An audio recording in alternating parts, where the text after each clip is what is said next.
It is Danny and Ollie, and we are here with Dan Snow, BBC historian, TV presenter.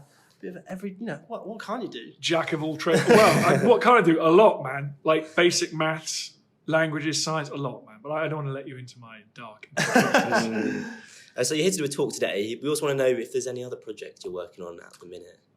So I'm still, like you guys, I'm loving podcasting, loving streaming on internet, doing the kind of stepping away from some of the big broadcast things and just doing my own stuff, which is really satisfying because you can be a lot like you guys. You can set your own agenda, do what you want to do, stay light on your feet, record things on phones and laptops. So what else in particular, though? So met a guy yesterday who is the last guinea pig, which is the name that they gave themselves, people who were horrifically burned in World War II. Oh, wow. The pioneering plastic surgeon, so Archibald Mackinder, would rebuild their faces, literally pioneering. He would do things like, the donut. Okay, he would do things like, to keep the skin alive, he would graft skin from your stomach or your forearms onto your face, but it's not very good for podcasts. You can't really see my emotion, but it would be like a slinky. It'd be like a slinky. So you pull the skin up, and then you leave one end of it, and then you attach the other end, and like a slinky, that end then gets a blood supply, and then you chop the other end off and move it up your body. Unbelievable. And was that for your podcast? Yeah, and we filmed it for my little channel as well, History Hit. So he's this Polish guy. He's 98 years old, and there are very, very few of them. He's arguably the last surviving so-called guinea pig. And he told me about, he was in this horrific crash. He tried to rescue the crew. The plane caught on fire as he was trying to rescue the crew and hit the one side of his face, basically got burnt off. Oh, wow. I mean, you've met some very interesting people over the course of your career. Who do you think is the most interesting?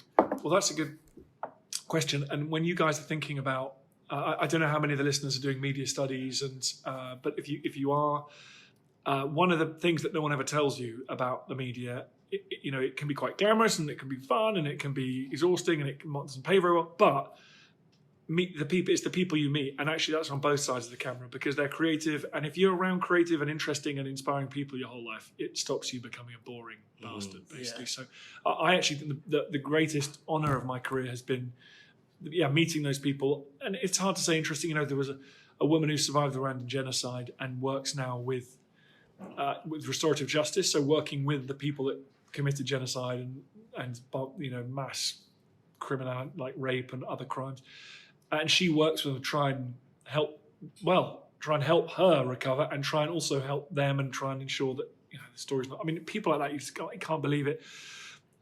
But then you've got the big ticket items as well. You've got Spitfire pilots who fought in the Battle of Britain.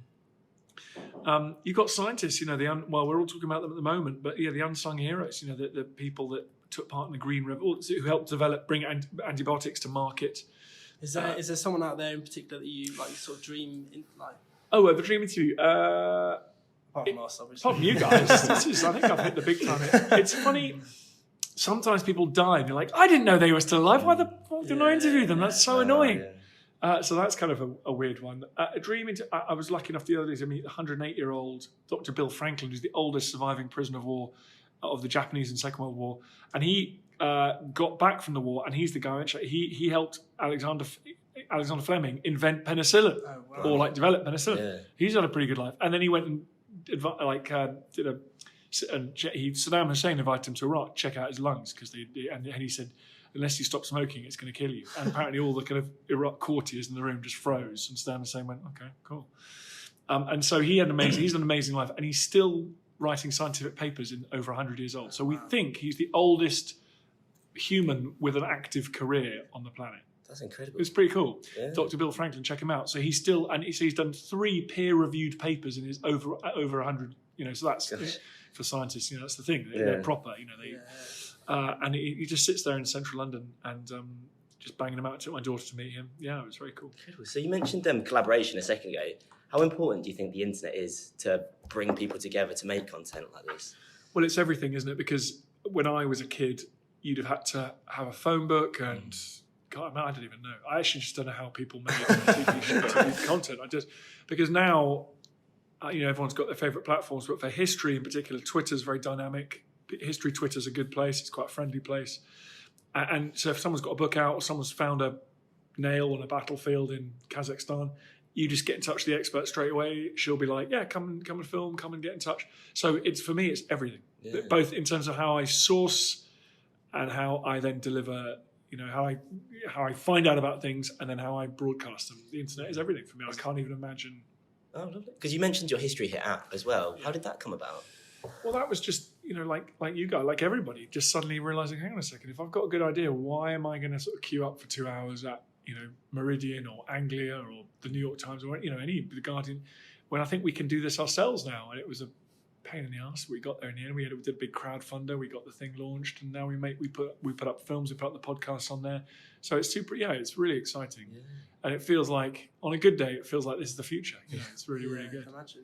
I mean, you've done a lot of podcasts interviewing these people, but obviously from a TV program's point of view, you've obviously been to a lot of incredible locations as well. I mean, where was your favourite place to sort of visit and experience? Well, the weird thing about visiting and experiencing is, like, sometimes if you're with a total muppet, you'd rather be in Swindon. So, like, I hope they're not listening to this, but I once went to the Petra in Jordan, up the wadi, the dry wadi in the Indiana Jones film, and it's the most extraordinary, dramatic, and romantic sort of entry to a World Heritage Site in the world. And you come up there. I was on a camel. It was dawn. No one else was there, and they were filming and droning, and I just hated it because I was with a team. It wasn't working out, as happens. We're all humans, and just there was not good chemistry with the team. So although I was aware that this was an amazing experience, I was also like, oh, I wish I was like, wish I was filming in Southampton, which is obviously a wonderful place. So, it's difficult sometimes to judge because the moment matters, but there are some places like that. It's amazing. Going down the Grand Canyon in 19th century rowing boats was just a huge privilege. The gold mining stuff in the north of Alaska, in North Canada and Alaska, is really amazing. Like the old pit workings and the old paddle steamers that once the gold ran out, they just dropped everything. So these were some of the biggest cities in the western part of North America, and they founded within a year and then died within a year. And the ghostly outline is still there, buildings and things. So that's astonishing. Is there anywhere left that you still really want to visit? Yeah, because that's the wonderful thing about the world, and the one thing about history, and the one thing all of us is that I don't even feel I've discovered England, let alone Britain, let alone the UK, let alone Western Europe. I mean, if someone told me I could never go on a plane for the rest of my life, which may well be about to come to pass, as they all go bust, but if someone told me that, I'd look at a map of the world and think, great, Norway, Denmark, Holland, Germany, Italy, France, Spain, Ireland, Britain. You've got to be kidding me. There's enough there to keep you busy for a lifetime. Yeah. And not just history geeks like me, but if you want walking or bars, restaurant, whatever your vibe is, there's these little tiny. I discovered this castle in Luxembourg the other day. I just pulled off the road. Occasionally, I'm old enough to use a brown sign. Occasionally, everything doesn't have to come on the Google Maps. So there's a brown sign to a chateau, and I thought, I'm going to check it out. I've got a bit of time before the flight goes, and I just found this place. It was like you couldn't believe this kind of perfect medieval postcard, and I'd never heard of it. I Googled it, and there wasn't even a Wikipedia page about it because nothing massively important ever happened there, which is mega beautiful. Yeah. I'm like, this is just epic. There's a hairpin bend in the river, this giant fortress, little medieval village around the base. Stopped and had a beer and then went to the airport. It's fantastic. So. You're never going to run out. You're never going to run out, and that's just in the neighbourhood. Let alone when you go further afield. Yeah, that's incredible. Well, we've done the serious questions. We've got to move on to we don't want to take too much of your time. We have a question that we ask every single person we speak to. Very important. So last Friday we spoke to Theo Pathetis, Chancellor of the Uni, and we asked him that. We've asked a couple of musicians it. Yeah. Okay, you don't have to warn me. It sounds bad, so you don't have to. We want to know, Dan Snow, do you prefer scrambled egg or poached egg? Scrambled. Scrambled. Definitely. Why's that? Well, because I can't poach an egg and I can scramble it, so it's just familiarity mainly. But I just, scrambled egg, a little bit of smoked salmon in there. Oh yeah. I mean, that's classy. Whenever you're in a hotel, that's what you order because you're not getting that at home. Because Theo gave us a very long explanation about how he liked his eggs. But poached. He talked about macheting his toast and eggs and getting the toast really eggy. That's why he runs university. And I don't. But that's everything. That's all we wanted to ask. We got all the questions. That's the big one. Enjoy your talk tonight. Thank you for your time. Yeah, thanks for your time. Good luck with it.